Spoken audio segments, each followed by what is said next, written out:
Adventist World Radio. Ilay feon'ny fanantenana.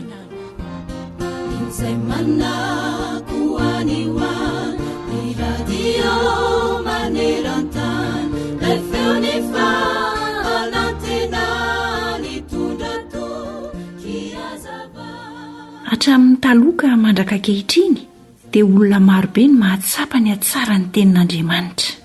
Anisan'izany Inga Walter Scott raha teo amin'ny mpialanaina. Hoy mantsy Inga Walter Scott tamin'ilay mpianina anankiray antsoina hoe Lockhart raha teo amin'ny teo mpialanaina izy tamin'izay fotoana izay. Mba entokely aty amiko ny boky, dia hoy ilay mpianatra nanontany azy hoe boky inona tompoko? Dia hoy Inga Walter Scott namaly azy hoe tsy misy boky hafa afa-tsy iray ihany dia ny Baiboly izany. Fa inona tokoa moa ny boky ilaina eo am-pialanaina afa-tsy ny Baiboly ihany? Mahita boky sarobidy mihoatra noho izany ve ianao? Iza ny olona na hoe entokely ety ny boky gramera na ny jiografia fa ho faty aho? Entoko. Zava-tsoa maro no nanoaran'ny mpanao salamo ny tenin'Andriamanitra. Nolazainy fa toy ny tantely, fanilo, fanazavana ny lalana. Ary eto amin'ny salamo 7:172 izy dia noariny mihoatra noho ny volamena sy ny volafotsy izany. Izao mantsy nolazainy hoe ny lalan'ny vavanao no mahatsara, mihoatra noho ny volamena sy ny volafotsy tsy omby arivo. Tahaka ninona kosa no hanoaranao ny tenin'Andriamanitra?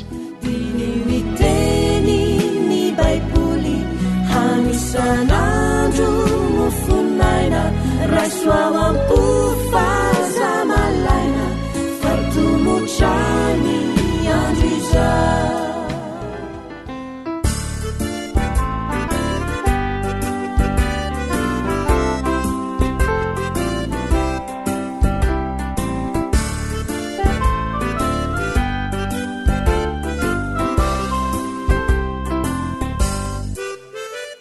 Niteninao Jehovah fa niloko pitarika, mitondra zavana sy fanantenana sy fampaherezana, tramy fomarainako sokafako ny tenina, tsy mba mampalaina sady mofonaina ho an'ireo zay kivy fo. Fa nilomana zava ho an'ny tongotro, ny teninao Jehova amin'ny lalako, ivelomako isan'andro antopiainako, mampitatanay amin'ny fiainako. Tarika antsany paradisa. Tatonjo adisarotra sy adinoko ny tenina, manalaky vina mitondra fifaliana ariva haolana, na maro ireo fantiapana misarika ialamina, tsisy mampanay ijoro sy osay lola teny masina. Fa nilomana zava ho an'ny tongotro, ny teninao Jehova amin'ny lalako, ivelomako isan'andro antopiainako,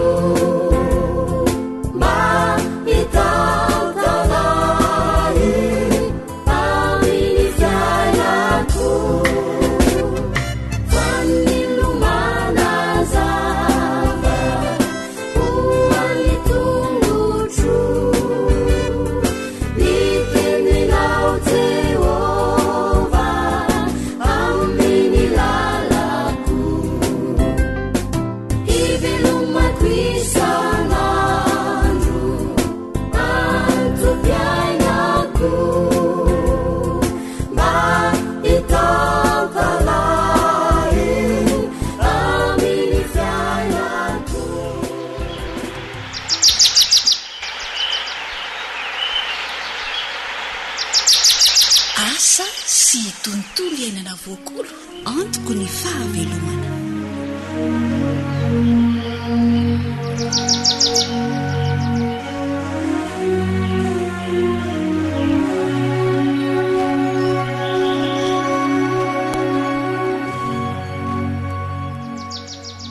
miarabanao manaraka ny fandaharana eto amin'n'injam-peo ny fifanantenana dia manasanao anjo izany hatramin'ny farany.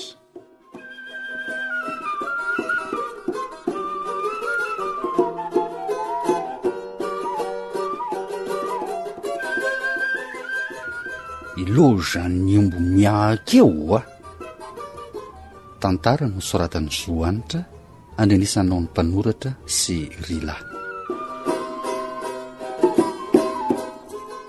kivy mitsy ary zetika ze atao rehetry tsy misy manjary alefa varotra alefa famboliana mitsipozipozy atao fiompiana koa tapitra ripakiny barika kivy ara-matotia.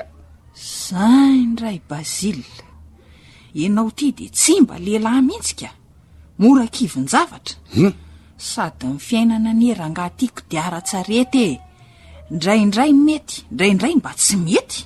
Ka maninona ny endry toro syribe vazano mety lalandavy ny tsika tao tsy mbola hitako nisy fotoana mba nety mihitsy ze ataoko. Mbola ety io fa mahareta ary Bazila sy toy izy fiatsara ao an-trano izay kely ananana ndray andro any ve tsy ohatrandro be vazaha ihany ianao miainga tamin'ny kely koa ny reny vo tonga amin'izao toeran'izao hoatitra ihany angamba fa to tsisy fiovany ty fiainany tika.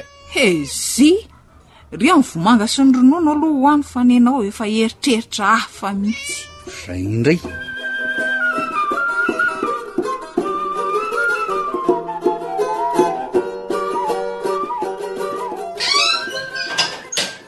Zetya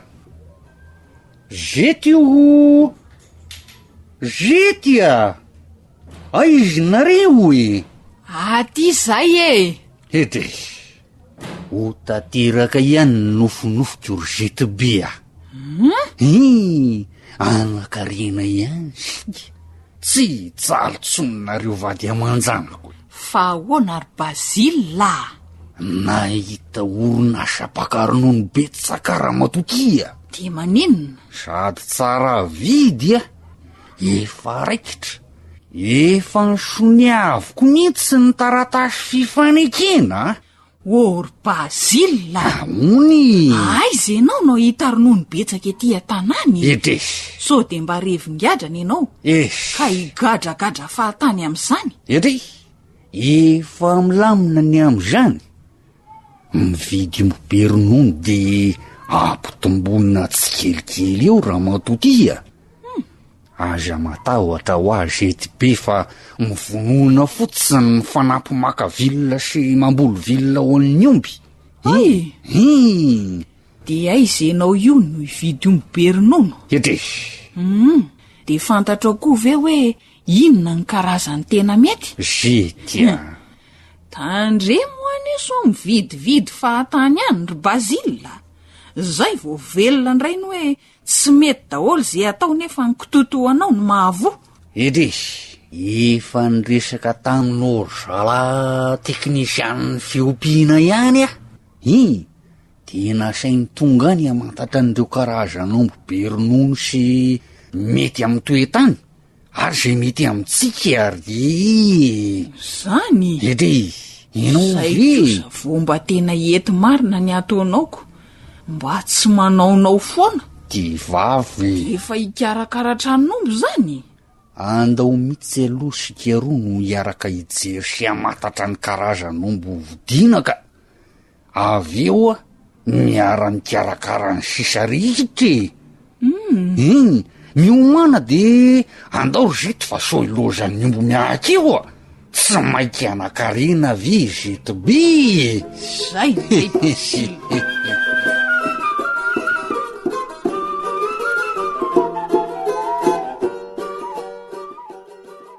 misy maromaro tokoa ny karazana omby vavy perinono misy eto Madagasikara.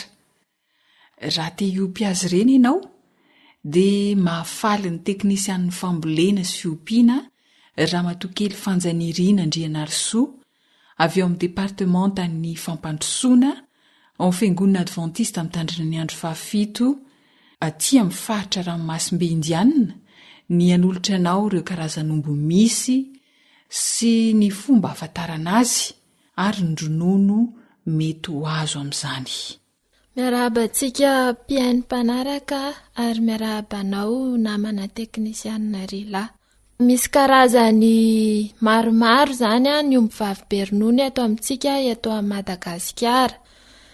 Dia anisany hojerentsika ao anatin'izany ny toetoetrin'ilay omby zany hoe ny bikany ny ahafantarantsika ny karazan'omby tsirairay avy. Hoentina amintsika voalohany ny Normande. Izay zany ny anaran'ilay omby vavy perinono anankiray. Io Normande io dia avy any France ary ny lokony dia sady mena izy misy tasy mainty. Fohy kely ny tandrony dia fohy ihany koa ny vavany saingy be velarana kosa ilay omby. Mahitsy ny lamosin'ity omby ity dia tsy manana trafo izy. Eo amin'ny vokatra ronono indray dia azahoana 10 litatra hatramin'ny 12 litatra isan'andro ity karazan'omby ity. Ary anisan'ny omby izay miely manerana ny Madagasikara ihany koa ity omby ity mahatanty tsara ny toetany eto amintsika. Ny karazan'omby faharoa entina amintsika dia ny Frison Française Pinoir. Izay mihitsy moa ny anaran'ilay omby dia mialatsiny amin'ilay teny vahiny. Avy any Fransa ihany koa ity karazany iray ity. Saingy ny lokony dia mainty miaro fotsy ny volony. Ahitantsika 3 lafy fotsy ihany koa eo amin'ny andriny. Fohy sady kely ny tandrony. Ary ny eo amin'ny vokatra ronono indray dia mahazo hatramin'ny 4.0 hatramin'ny 7.0 litatra isan'andro. Omby kelikely valany izy ity ary anisan'ny mielipatrana eran-tany. Izy ihany koa dia tahaka n'ilay karazany voalohany teo, tsy mifidy toetany izy na toetrandro ivelomana.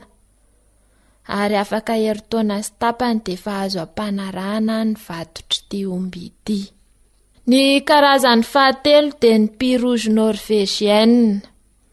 Avy any Norvège indray ny fiavian'ity omby ity. Hita eto amintsika ihany koa izany karazan'omby izany, sady mena na mena ranoray ny volon'ity omby ity. Misy tandroka izy ary 4.0 litatra hatramin'ny 7.0 litatra isan'andro ny ronono mety ho azo avy aminy. Kelikely vahana toy ny Frison teo aloha ihany izy ity. Ary anisan'ny vao aingana ihany koa no nahiditra teto a Madagasikara.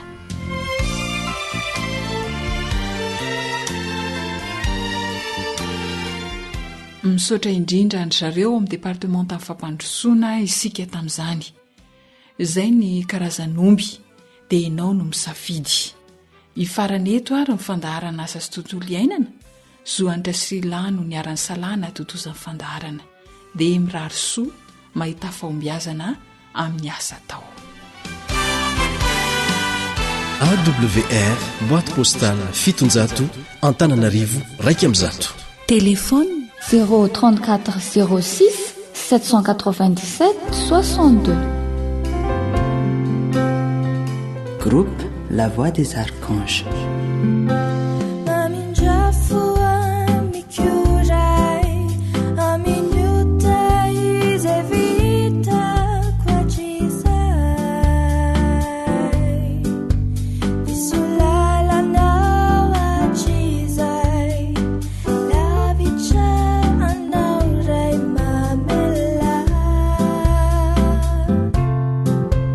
Riandau ila inuku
zay lay monja ny fanantenana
AWR manolotra ho anao feo ny fanantenana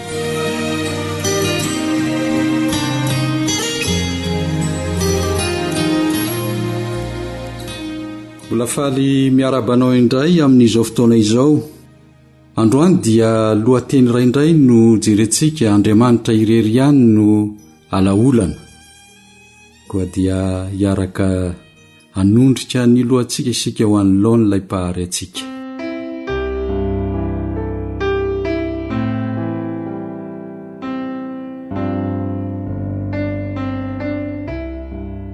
Andriamanitra tianay tokoa ianao. Andriamanitra izay tsy mamela anay ho irery, fa Andriamanitra izay mitsindro mandrakariva ny ahasoanay dia ny ahatonga anay hiaradia aminao amin'ny fiainana rehetra hatreto an-tany ka hatrany an-danitra.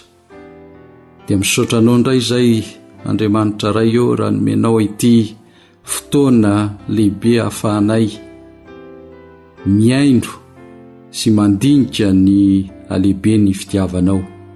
Amin'ny anaran'i Jesosy Kristy. Amen.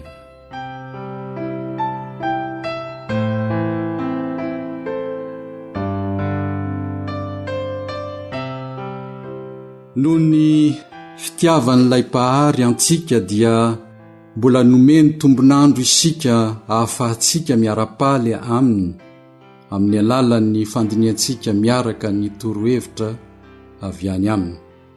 Mampahery anao mandrakariva ny tenako eo am-piainona izao afatra izao indray. Eo am-panomboana dia andeha hovakitsika ny teny izay voasoratra amin'ny Jaona 1:5-7. Jaona 1:5-7. Fantatsika fa avy amin'Andriamanitra isika, ary izao tontolo izao kosa dia mipetraka eo amin'ilay ratsy avokoa. noho ny tsy fakantoavantsika ny baikon'Andriamanitra dia Satana no manjaka eo amin'ny olombelona. Izany no nahatonga ny fahotana tafiditra eto amin'ity tontolo iainantsika ity, ka andraisantsika vokatra maro toy ny fisarahana tamin'Andriamanitra, ny fahoriana ary ny fahafatesana. Ao amin'ny Romanina 5:12 dia miteny koa ny apôstôly Paoly manao hoe: koa izany dia tahaka ny diran'ny ota avy tamin'ny olona iray ho amin'izao tontolo izao, ary ny ota no ny diran'ny fahafatesana, ka natratra ny olona rehetra ny fahafatesana satria samy efa nanota izy rehetra. Nandritra ny taonjato maro ny fandimby, raiky tapisaka ao amin'ny fon'ny olona tsirairay avy ny fahotana ka tsy hain'ny olona ny miala aminy.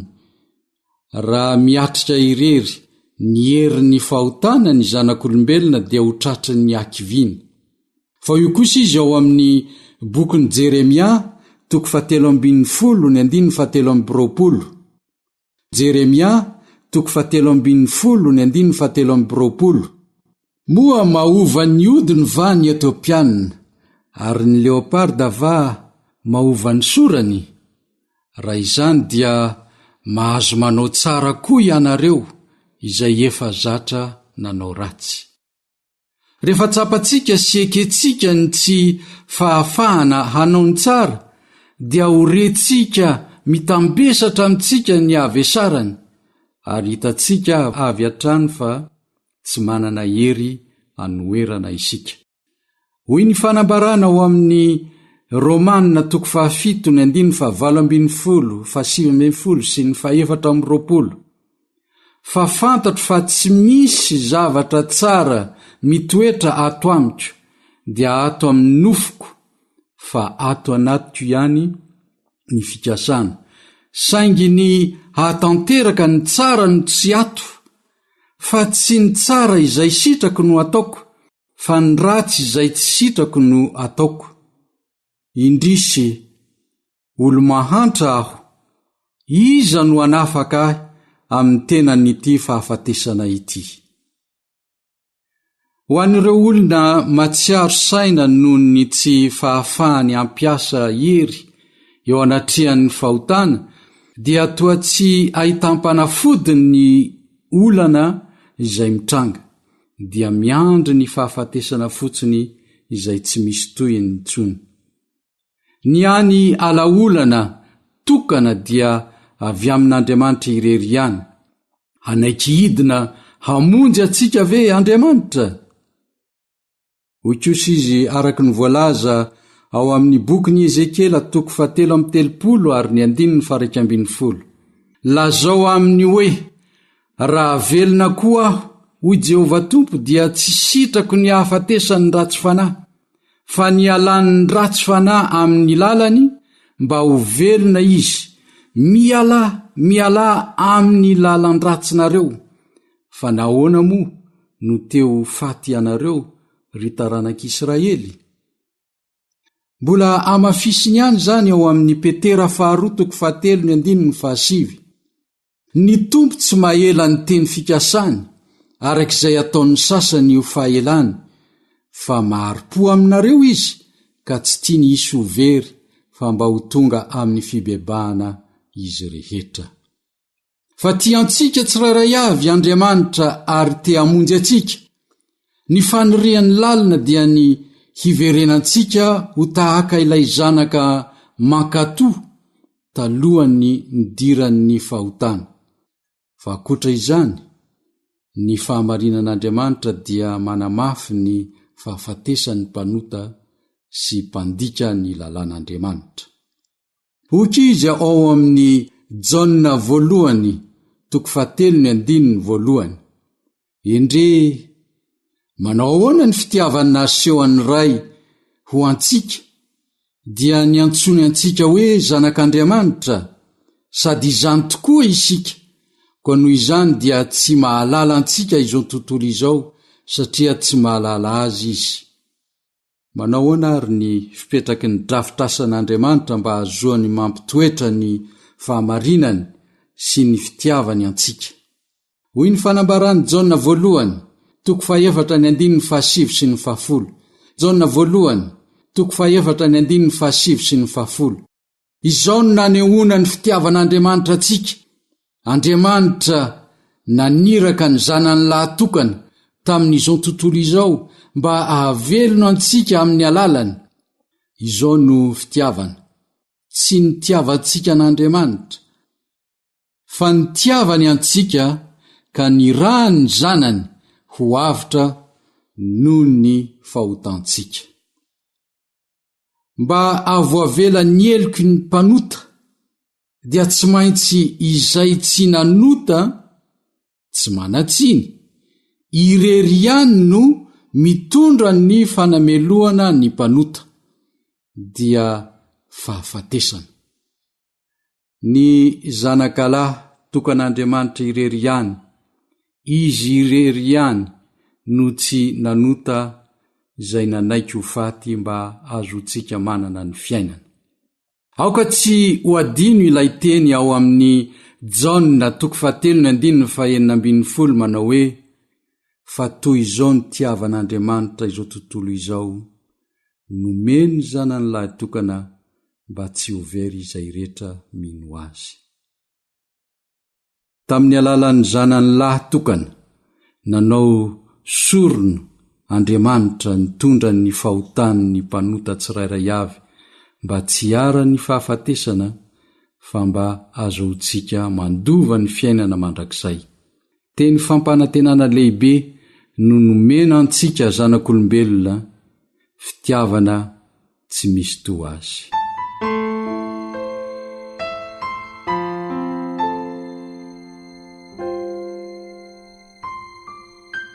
Eny ry havana, toy izay indray ny dinika sy ny afatra nomena antsika tamin'izao fotoana izao, koa mampahery anao hatrany hiaino ary andiny tena handroso amin'ny fitiavana an'Andriamanitra.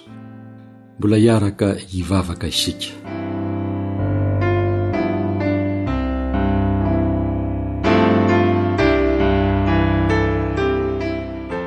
Indreny alehibe ny fitiavanao anay Andriamanitra, ka mbola nahazahoanay, nanongilana ny sofinay, nampiasa ny sainay, nampitoetra ny fievitray eo ampelantananao, fa ianao tokoa no ampafantatra anay ny tsy mety rehetra ary ahazahoanay mitodi-do ao amin'ilay namonjy anay dia Jesosy Kristy. Misaotra Tompo noho ny fitiavanao mahery izay nomenao anay. Amin'ny anaranao irery ihany Tompo mahavonjy eo no anakinana izany vavaka izany. Amen.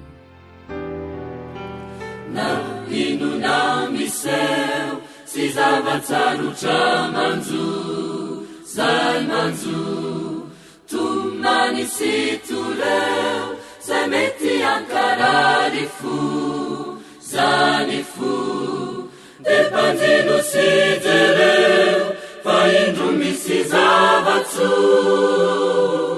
natolotry lalaio va olana Jeso.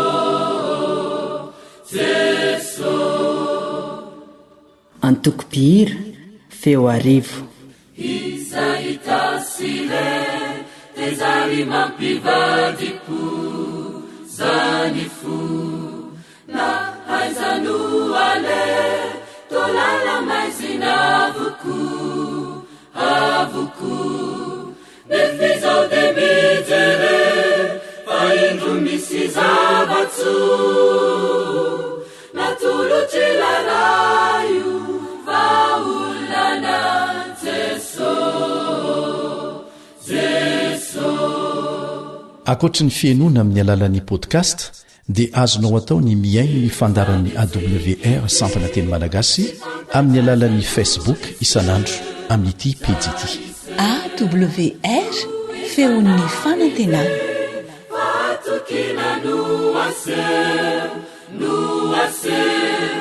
Ni finona no atanja, ni fandeseny fazonao natolotsy lalaio vaolana Jeso Jeso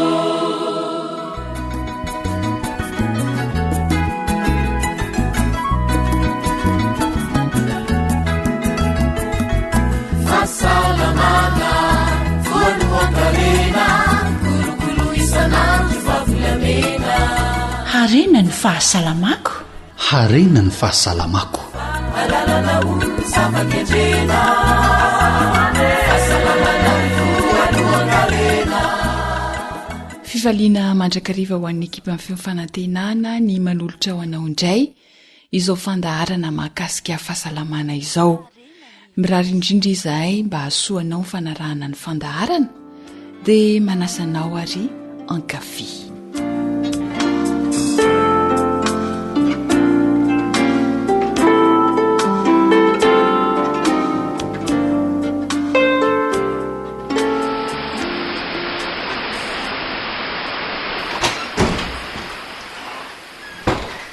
orana zany ka orana kotsa tanteraka hatrany am-paladia ka hatrany an-tampon-doha fa naninona nefa aloha raha mba nialoka kely rehefa mivatavatra be ohatr' zao ane ny orana dia tomora mitsahatra ihany ts ny andro efa miariva fa isolo ve ahoany dre ary iny reto mitsororoka amin'ny tarehandriko reto iny rendrim-po vola fa misy inona ny tarehako rosolo aiza ny fitaratra io e loza marina lokom-bolo io rosolo a hitako a nijerijeren'ny olona fa baraka fa anga mitsororoka ohatr' zao ny lokom-bolo rom-povola rehefa misy rano a mangisy tsy tena nifandokoko volo io e maika anefa ny voloko efa fotsy be dia nitedavako hevitra tamin'ny karbolina zay mety ho mainty re le retsya kinanjo avy ny orana dia zao ny vokany mangina ho asy nitarehandray ny voaloko mainty ie mbola tsy fotsy volo se dia zany ny vavany se mbola ho hitany se zany anjarako indray mimeany se amin'izay fa naninona tokoa ndriko ny fotsy volo vetivety tampoka teo e fa misy inona ko vola angamba ho misy fetraikany amin'ny voloko rosolo le aretina andohako lavy zay aloha ny fahitako azy ka maninona ratsabony ty aretina andohandriko ty raha izany ka efa nanao zay azoko atao fa ny volo fotsy ane tsisy azo atao amin'ny tsony ony e afa-tsy mifandokoana ihany zany ve eno ka maninona raha mba lokom-bolo tsara no atao robovola raha izany fa tsy lokom-bolo tsy taitra tsy taitra ony zay e misy lokom-bolo natoraly natoro amitsy any dia zay zao no ataoko so de mba sarbo ndray zany io ndray sy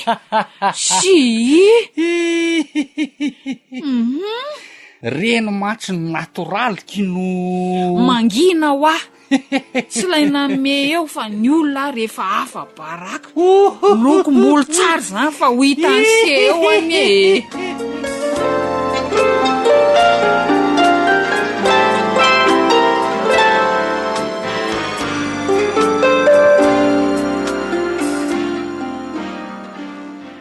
raha tsy haivina ny fandaharana teo aloha dia antony iray mahatonga ny olona ho fotsy volo ny fahanteran'ny sela keratinika fa eo dia eo ihany koa ny fahatairana tampoka na misy zavatra atahorana mafy dia mafy na alahelo be izay mitraika any amin'ny fo ny aretina ndobe reny migraine ireny ny raritsaina be ny aketrahana aratsaina zany rehetra zany dia mety hatonga ny volo fotsy tanteraka anatin'ny ora vitsy monja zany hoe mety ho fotsy volo melohan'ny fotoana ny olona iray raha misy lafiny ara-pihetsepo tsy ara-dalàna. Fa mety hafotsy volo tanora ihany koa dia ny izy manaranaka. Ohatra nga hoe fotsy volo meloa ny iray aman-dreny tany aloha dia mitoy mitranga amin'ny taranaka izany. Fa ankoatran'izay fandresahana teto dia mety hafotsy volo melohan'ny fotoana ihany koa ny tsy fahampiany sakafo hohanina, na koa hoe mety tsy ho ampy rà ny olona iray, izany hoe tratry ny anémie, na ihany koa tsy fahampiana vitamina B. Araka ny noresahana teto dia tsy misy fitsaboana azo atao amin'ny volo fotsy afa-tsy ny fanafenana azy amin'ny fandokoana, kanefa kosa misy ireo torohevitra azo omena tsy hafotsy melohan'ny fotoana ny volo raha toa ka mbola tsy tokony ho fotsy volo ny olona iray. Andao indray ary sika hiaraka avy hatrany amin'ny Madame Sabina Rakotondranaivo, mpampianatra pikaroka nandalina manokana fitsaboana hoditra sy ny tarehy amin'ny alalan'ny zavamaniry sy ny huile essentielle. Miarabanao tafiaraka indray ato amin'ny fandaharana mahakasika fahasalamana. Miarabantsika piaino sy mpanaraka tsy tapaka ny fandaharana fahasalamana. Antenaina Madame Sabina fa efa tsindrin-daona ireo piaino antsika andre ireo torohevitra azonao omena isorohana ny volo fotsy melohan'ny fotoana, ka dia omenanao avy hatrany ary ny fitenenana. Misy dia misy tokoa ny torohevitra azo omena ny olona mba isorohana zany an'ilay fahafotsiana melohan'ny fotoana. Voalohany indrindra aloha zany dia mila mahay mifeha ny fihetsem-po. Esorinao an-tsaina ny eritreritra mihiba rehetra, izany hoe pensée négative zany, ohatra ny alahelo, tahotra. Mila mandinika ny soratra masina voalazan'ny Salamo 5:30 ka ny 4 manao hoe: mitady an Jehova aho dia mamaly izy ka manafakay amin'ny tahotro rehetra. Volena ao anaty mandrakariva ny eritreritra miabo, izany hoe pensée positive foana zany. Sorohana ny faketrahana, tsaboana ny aretin'an-doha, indrindra raha miverimberina, indrindra fa ilay aretina antsoina hoe migraine zany. Mandamina fiainana tsara mba tsy ho tratra ny raritsaina. Mihinana sakafo be vitamine B ary sakafo betsaka sofra. Inona avy re izay karazan-tsakafo izay? Ohatra ny hoe tongolo be, tongolo gasy, concombre, radis, légumes ohatra ny hoe poireau, asperge, ny tongolo ravina ihany koa betsaka sofra, voankazo maina. Afaka mihinana koa le atao hoe levure alimentaire, dia voankazo sasatsasany toy ny poara sy ny paiso. Misotro rano betsaka, tena ilain'ny volo tokoa ny rano. Mila manana saina tony mandrakariva zany. Dia ny farana ary ny tsy kely indrindra manankina fiainana amin'Andriamanitra mba hananana fiadanam-po. Ya, mazava izay fa rambiakoditra ny volo fotsy ka maniry mba hanafina izany ny olona iray, dia inona avy ny torohevitra azonao omena? Nolazaintsika teo moa zany fa hoe tsy misy fitsaboana ny volo fotsy fa fanafenana anazy fotsiny no azo atao. Azo atao zany ny manafina ny volo fotsy amin'ny alalan'ny fandokoana volo amin'ny loko misy akora simika. Nefa tsy ny olona rehetra no mahazaka izany, ka noho izany dia reto misy akora natoraly vitsivitsy omenantsika. Afaka zany tsika mampiasa kafe. Alaina zany ny voanina kafe dia endasina atao may be, dia lasa somary maintimainty izy amin'izay fotoana izay. Dia totona izy atao vovoka malemy tsara. Vita izay dia ampiana vinaigre fotsy. Izay mahampy anazy zany mahatonga anazy ho lasa paty. Inona moa zany ny asan'ilay vinaigre fotsy eto? Izy zany mampangirana an'ilay volo sady manala gadrany ihany koa izy io. Dia ampiana tantely kely, mampatonga an'ilay volo indray zany malefaka ilay tantely. de tsy atao mandranoka loatra fa atao mahazo paty marihatra mba afaka hipetaka eo amin'le volo. Volo manao ahoana zany no asiana an'izay re tompo? Sasana madio tsara ny volo de aveo avela ho maina, de hosorana an'le kafe teo zany atao fitetaka be eo amin'le volo. Avela ijanona 20 minitra na mihoatra de vita izay de kobanina. Atao matetika isan-kerinandro zany izy io. De rehefa aveo de me mahazo loko le volo fotsy. Rehefa manao zany ianao amin'ny voalohany aloha de mbola mety hoe tsy ho maintimainty le volo fotsy, fa mety hoe lasa marron zany, lasa ohatran'ny hoe volontany. Fa rehefa manao matetika ela ianao verimberina de lasa mahazo loko tsara amin'le lokona kafe maintimainty zany le volo fotsy. Mila kobanina zany ny volo ka rano manao ahoana no anakobanana ny volo? Tsy maintsy rano matimaty ve ohatra sa rano manahoany? Eo amin'le rano akobananao anazy indray de zay mahazatra anao zany na zatra mampiasa rano matimaty ianao na zatra mampiasa rano mangatsiaka ianao de samy mety avokoa.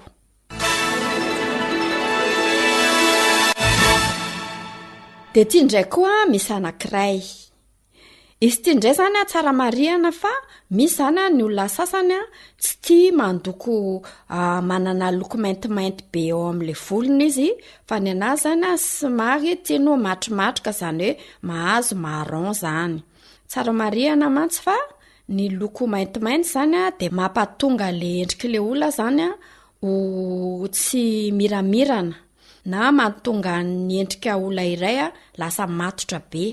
De tia indray zany tsy manome loko maintimainty indray izy ty fa manome loko marron. Afaka ampiasaintsika koa zany ny cacao.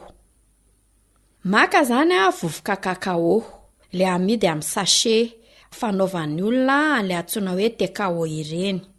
De maka vovoka cacao atao 3 sotro lehibe na izay ampy zany andrakofanao an'le volo fotsinao arakarak'izay habetsahany. De ampiana tantely 3 sotro lehibe de afangaro tsara ireo. De ahosotra amin'ny volo efa madio sy maina, zany hoe sasana madio tsara zany ny volo de aveo amainina. Avela petraka eo ela vao kobanina. Raha atao matetika zany izy ty de azahoana loko somary marron antitra, de raha manao an'izay verimberina zany ianao de lasa mahazo an'le lokom-bolo antsoina hoe châtain reny zany. Zay zany le loko azonao amin'ny alalan'ny cacao. Ya, mazava zay. Fandokoana volo fotsy natoraly karazany roa sahady zay natoro antsika teo, ny kafe, ny cacao. De mbola mety misy zavatra hafa ihany koa ve tompoko? Indray koa zany misy anankiray atoro antsika de ny ene. Ene zany na le antsoina koa hoe moina. Maka zany vovoka ene na raha ohatra ka mahita ravina ene ianao de amainina tsara atao maina be de rehefa aveo totona atao mahazo vovoka. Rehefa mahazo vovoka indray mandeha zany ianao de sy vaninao aloha le vovoka azonao iny de averinao totona indray de mahazo tena poudre malemy ianao. De alaina le poudre iny de ampiana rano mangotraka, zany hoe rano mamay be zany. Izay mahatonga anazy ho levina sy ho lasa paty marihatra. De afaka ampiana menaka kinana kely zany izy, 2 sotro lehibe. Raha ohatra ianao nefany ka somary gras zany ny volonao, matavy zany hoe mitera-menaka ho azy zany ny volonao, de aza asiana le menaka kinana. Fa raha ohatra ka maina le volonao de tsara zany raha ampianao le menaka kinana, satria rehefa mampiasa an'ity ene ity zany de lasa enjakenjana ny volo. Ka rehefa asiana le menaka kinana zany izy de iny zany no mampalefaka sy mahatonga an'le volonao tsy ho maina. Ahoana ny fikarakarana moina eo amin'ny volo? Afangaro zany ireo de atao tonga paty matevina. de hosorana amin'ny volo a izy mbola mafana iny, zany hoe volo zany a efa madio a efa voasasa foana zany no asiana azy. Avelijanona eo amin'ny volo izy a mandra-pahalasa maina niny patiny, zany hoe elaela zany izy ty, elaela amin'ny fiasany. De rehefa maina izy a de ohatrany hoe tsy mbola lemana rano aloha, fotrany hoe esorina aloha zany le paty miraikidraikitra amin'ny volo iny, esorina amin'ny tanana na hogona kely amin'ny figo izy de tonga de mialaala ho azy zany. De vita zay a de kobanina. Ndrana ny kobananao anazy zany a de zay mahazatra anao, na raha zatra manasa loha amin'ny rano mafana ianao na matimaty de zay nanasanao loha, raha zatra manasa loha amin'ny rano mangatsiaka ianao de sasanao a amin'ny rano mangatsiaka. Eny ary, efa manome famantarana ny namana teknisianina fa madiva ho tapitra ny ora tokony rahana. Misy afatra azonao mena mpiaino ve mahakasika izay fandokoana volo izay? Tsaro mariako zany fa ny fandokoana volo zany a amin'iren'le loko vita chimika reny a de misy fiantraikany tsy de tsara loatra amin'ny fahasalamana. Ohatra zany hoe mety manimba maso, ary mety ihany koa makarary an-doha, sy mety ihany koa tafiditra hatrany anatin'ny rein zany le izy a de mahatonga fahasimban'ny rein. Fa aprisihana zany isika na hitazona ny volontsika amin'izao tsy lokoana na mampiasa akora natoraly. Mankasitraka indrindra Madame Sabina Rakotondranay fa nampafantatra amin'ny mpiainantsika izany rehetra izany. Andriamanitra ny ampitombo mandrakariva amin'ny fahalalana ao aminao. Mandrapitafa tompoko. Antenaina ihany koa fa tafapaka any aminao mpiaino izany rehetra izany dia isaorana indrindra ny fanarahanao ny fandaharana. Raha misy zavatra manidikitika anao mahakasika amin'ny fandaharana dia azonao antsoina ny laharan'ny finday 033 11 595 24 na ny 034 11 595 24. 033 11 595 24 na ny 034 11 595 24.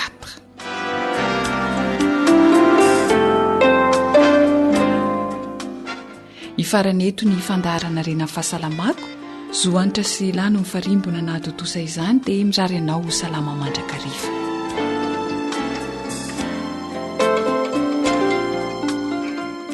Ry malala, mangataka mba ho ambinina sy ho salama amin'ny zavatra rehetra ne ianao, tahaka izay hanambinana ny fanahinao ihany. Amen.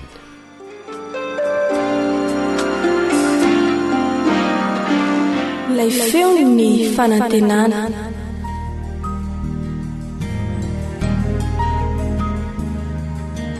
Faniteninao no fahamarinana. Taridalana manokana fianarana baiboly avoaka ny Fiangonana Adventista maneran-tany. Iarahanao amin'ny feo ny fanantenana sy ny departementan'ny sekoly sabata.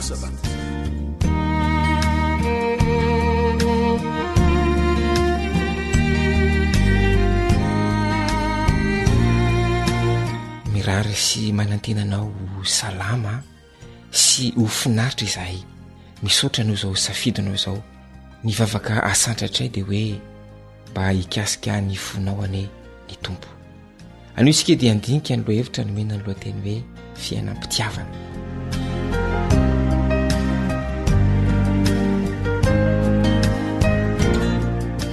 Rehefa zoina dia miankina amin'ny fanoloran-tena ataon'ny mambra ny ankohonana ao an-tokantrano, ny firindrana sy ny firaisana ao aminy.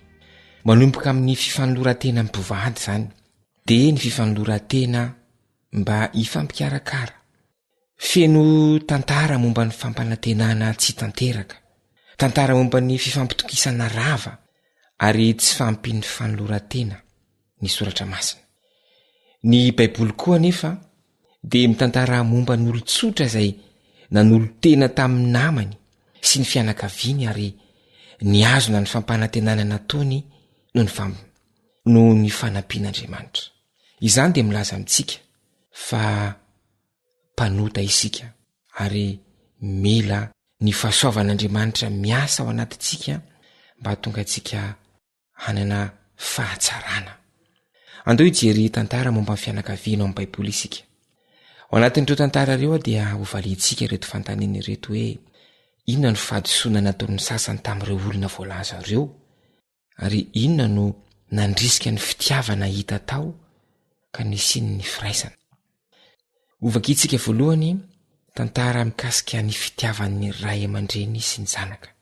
Hitantsika amin'ny Genesis 7:30, ny 2:20 ka hatramin'ny 7:10. Genesis 7:30, 2:20 ka hatramin'ny 7:10. Titoizantsika amin'ny Exodus 2:1 ka hatramin'ny 10. Exodus 2:1 ka hatramin'ny 10. Zao vaky ny teny amin'ny anaran'i Jesosy. Ary hoy Esau, aoka hiainga isika ka andeha ialohanao aho. Fa hoy Jakoba taminy, fantatry tompoko lahy fa mbola osa ny zaza, sady ampianahany ny ondry amanosy sy ny omby ato amiko. Koa raha korododonina indray andro aza ireo, dia ho faty avokoa ny ondry amanosy rehetra. Trarantitra ianao, aoka io tompoko lahy ialoha ny mpanompony, ary izaho andeha miantana araka izay dinin'ny omby amanondry izay ho eo alohako, mandra-patongako any amin'ny tompoko lahy any Seira. Nina monjena ny Mosesy sy nandraisan'ny zanakavavy Farao azy ho zanany. Ary nisy lehilahy anankiray avy tany am-pianakavin'ny Levi, lasa nakavady tamin'ny zanakavavin'ny Levi, dia nanananaka raha vehivavy ka niteraka zazalahy. Ary rehefa hita ny fahazazany tsara izy dia nafeny ny 3 volana. Ary rehefa tsy azo nafenina intsony izy dia nangalany fiara zozoro ka nopetahany asfalta sy dindy ny fiara dia napetra ny tao ny zaza ary napetra ny tao anaty zozoro teo amoron'ny ely ny fiara. Ary ny anabavy nijanona teny lavidavitra eny mba hahita izay atao aminy. Ary nidina zanakavavy Farao mba handro taony ely ary ny ankizivavy nitsangatsangana teny amoron'ny ely.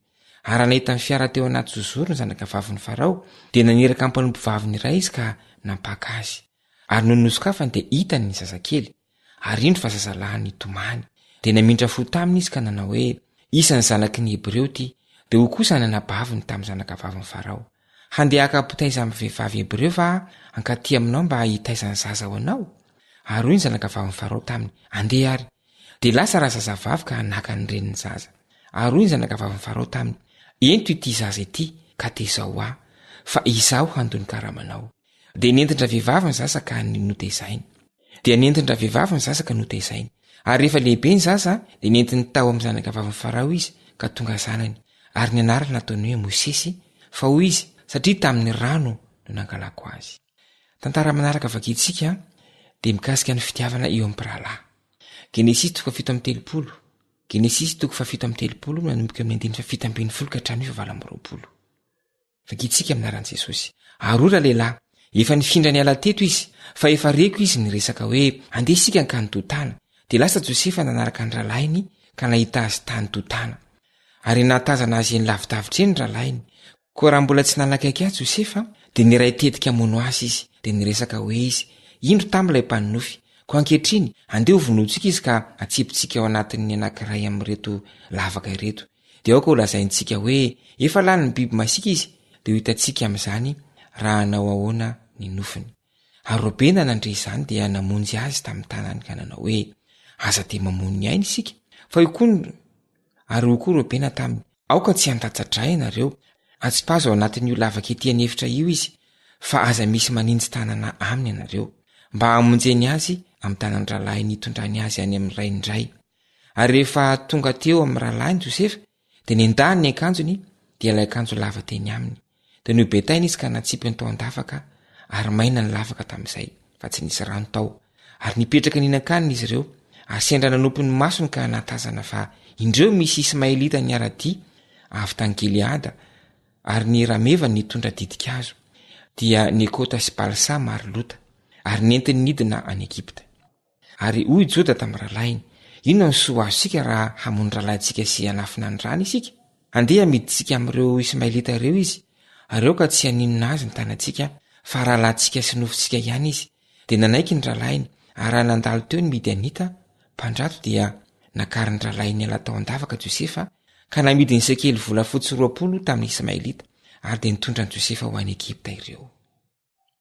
ny tantara manaraka vakitsika dia ny mikasika ny fitiavana eo amin'ny mpianakavy. Ny tantarany Rota no vakitsika. Rota toko voalohany andiny fahina ambiny folo ka hatramin'ny fahavalo ambiny folo. Rota toko voalohany andiny fahina ambiny folo ka hatramin'ny fahavalo ambiny folo. Vakitsika aminaran'i Jesosy. Fa hoy Rota, asa maniry ahy andahoanao sy hiala amin'ny fanarahana anao, fa izay aleanao no alehako ary izay itoeranao no itoerako. Ny firenenao no fireneko ary ny Andriamanitra ao no Andriamanitra. Izay tany hafatesanao no hafatesako, sady ihany koa no andevenana. Hataon'i Jehovah amiko anie izany, eny, mihoatra noho izany aza, raha tsy ny fahafatesana ihany no ampysaraka antsika. Rehefa hita fa mbola ny fikitra momba azy ihany Rota, dia nitsahatra tsy niteny tamin'ny intsony izy. Vakitsika farany mikasika amin'ny fitiavana eo am-pivady. Ny tantaran'ny Hosea no isotonantsika lesona. Hosea toko 7:1-7. Hosea toko 7:1-7 amin'ny anaran'i Jesosy. Do Jehovah tamiko, mandehana indray tiava vehivavy izay tiany vadiny nefa mijangajanga, dia tahaka ny fitiavan'i Jehovah ny zanak'Israely, nefa ireo kosa dia miodina ho amin'izay andriamanikafa sady tia pembam-boaloboka. Ka dia novidiako sekely volafotsy 520 dia omera iray sy tapany izy, ary hoy izaho taminy, andro maro no itoeranao miandra, fa tsy vela ijangajanga na hanambady olo-kafa ianao, ary izao koa dia ho toy izany aminao. Izay ireo tantara. Fanekena atao amin'ny olona ny fitiavana. Manao fanekena ny ity, ny vady mihoatra noho ny olo-kafa rehetra isika rehefa manambady. Manao fanekena ity ny zanantsika mandrakizay koa isika rehefa miteraka na manangana zaza. Rehefa eo anefa io fitiavana io, dia tsy maintsy vonina ny anombo sy hikarakara ilay olon-tiana isika, ary hiazona ny fanekena ataontsika aminy. Mety anakana fitondrantena ratsy ny lalàna, saingy mila fitiavana kosa ny fanambadiana sy ny ankonana mba hitombony sy ombiazany. Avy amin'Andriamanitra ny fitiavana, tsy misy fitiavan-tena.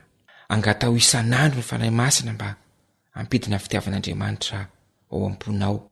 Fa io fitiavana io ihany no manana hery atonganao hanolo-tena ka hiazona ny firaisampianakavy sy ny mpiaramonina ary ny mpiray fiangonana.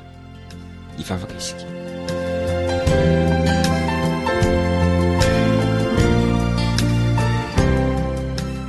Ranay izay ny an-danitro, misaotra no miteninao, mamelainao ny elokay sy ny tsy fampiazanay tamin'ny lasa. Diovy ny fonay ary ampitoerao ny fitiavanao. Mba aizanay mity tahaka anao ary aizanay manolo tena ho andreo akaiky anay ihany koa. Amin'ny anaran'i Jesosy no angadanay zavavaka izany. Amen.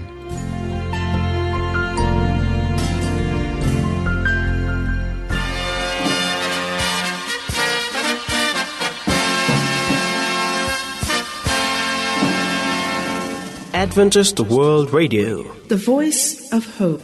Tapitra treto ny fiarahanao tamin'ny radio feon'ny fanantenana na ny AWR.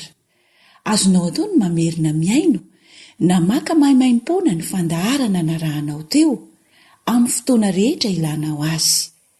Raisoaryn'ny adresy ahafahanao manao izany.